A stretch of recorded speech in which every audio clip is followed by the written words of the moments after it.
Hello, and welcome to the 8th episode of If Women Were Meant to Fly, the Sky Would Be Pink. Coming back down to Earth. I'm Enid Otun.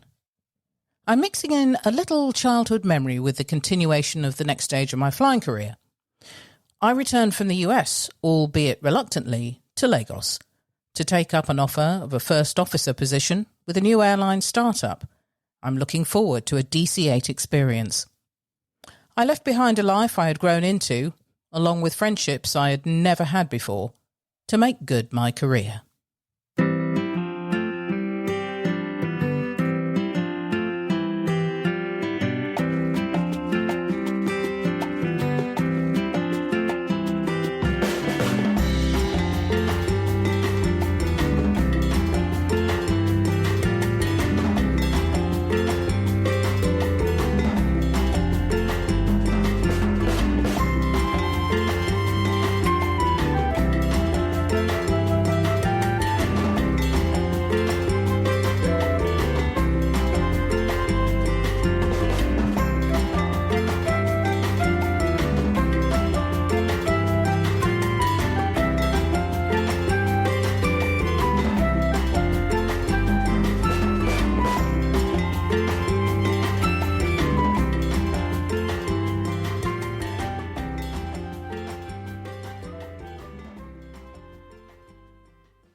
I remember standing at the window of our third-floor flat in Tinubu Street, downtown Lagos, and staring at all the people below. I was 4.5 years old, and it was July 1967. And as far as I can remember, something odd had happened in my world. My world was already turning out to be not so nice, but this was worse in a way. I'd heard my parents discussing something called War with Biafra. I didn't know what a Biafra was, or how it would affect me or my friends or my family. I don't think about it too often, but when I do, I realise that I have lived through a civil war. I was confused, frightened, and unsure of what would happen. The significance of it would not really sink in until many years later, when I began my career as a first officer, and I flew my scheduled routes between Lagos and Port Harcourt. The night stops in Port Harcourt lasted many hours and provided me with a fantastic opportunity for reading. In addition to my love of Russian classics, I began to read everything I could about the Nigerian Civil War. I read books by local as well as international authors, as I needed to get a balanced view of my country's history. I wanted to recall my own memories of the Civil War, because I think that it did have a strong impact on me as a child, but not one that I recognised until very much later. It was very interesting to observe the similarities to the way that I remembered my childhood trauma, not as a cohesive cognitive narrative, but a jumbled recollection of confused, strong emotions, punctuated by the remembered sensations of pain, terror, confusion, and exhaustion.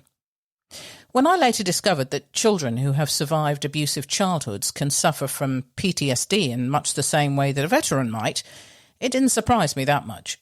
Anyway, perhaps this might explain the reason why the Civil War provided a vague, disturbing backdrop to our lives at that time, rather than dominating it. I do remember the blackout curtains that were hung alongside our regular curtains. They were to be drawn every evening at 6 p.m, Failure to do so could and would elicit heavy penalties. My father was practicing as a doctor in those days, and I would remember him being away for long periods during the war, but I had no idea what he was doing. I would later learn that he was working at the front as a surgeon.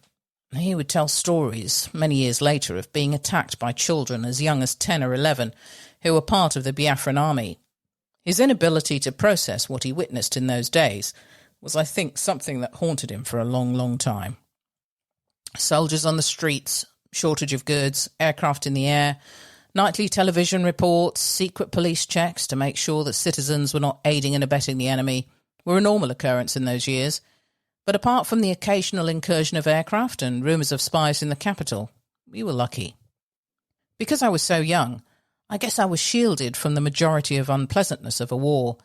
It wasn't until I revisited the subject during those long layovers that I began to piece it all together. So, back to my life as a 24-year-old newly qualified commercial pilot living in San Francisco.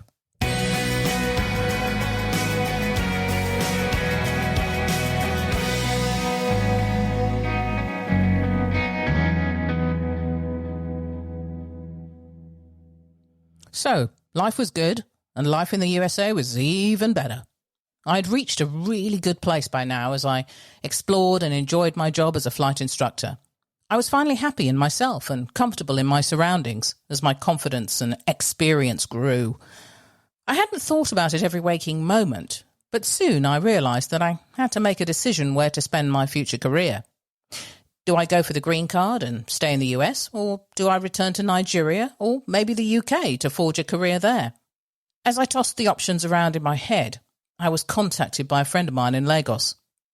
There was a new start-up airline forming in Lagos, and they were looking for young Nigerian pilots to come on board. Pardon the pun. It was an exciting opportunity, and I liked the idea of the next step up, perhaps a little more than a step, actually, the DC-8 four-engine jet. It was a little ironic because I'd always been a big fan of the Boeing 707. I preferred it immensely to the DC-8, but hey, at my level, beggars can't be choosers, and it would look great on the resume as well as in my logbook. It had been a very difficult decision to make, and pretty much 99% of me thought I'd made a mistake. But I so wanted that recognition, which I thought would be given by getting my first job. I felt confused and overwhelmed, a bit like the 4-year-old me standing on that balcony as the Civil War began. Having spent so long in the US, I was naturally very uncertain of what I would find on my return to Lagos. The contacts that I needed were all arranged, and the fear gave way to excitement as I realised that I would most likely be the first Nigerian woman to fly a DC-8 as a first officer. But as the days and weeks passed, it became clear that this golden opportunity that I felt so lucky to have received was receding into the distance at a rate of knots. The concept was a good one, but the business planning was appalling as people climbed onto the bandwagon in the hope of making quick money with the emerging civil aviation boom. Short-term, quick-gain approaches were not going to work, and with this becoming more apparent, the whole project fell through, and I was left as I'd begun, with nothing. For someone so young, and who had worked thus far to build a new me, this was an incredible blow to my self-confidence. I could have, in hindsight, persevered by trying to pursue a different job in Lagos. I may have been successful, but the wind had gone out of my sails, and it didn't take very much to make me feel like a failure. Seeing nothing on the horizon, I decided to return to the UK, and was lucky when an old school best friend asked me to stay with her in North London for as long as I liked. My mum thought it would be good for me to take a break and investigate the industry over there. And so, with logbooks, licences, and a sense of having failed at the first hurdle, I reluctantly boarded a plane to Heathrow.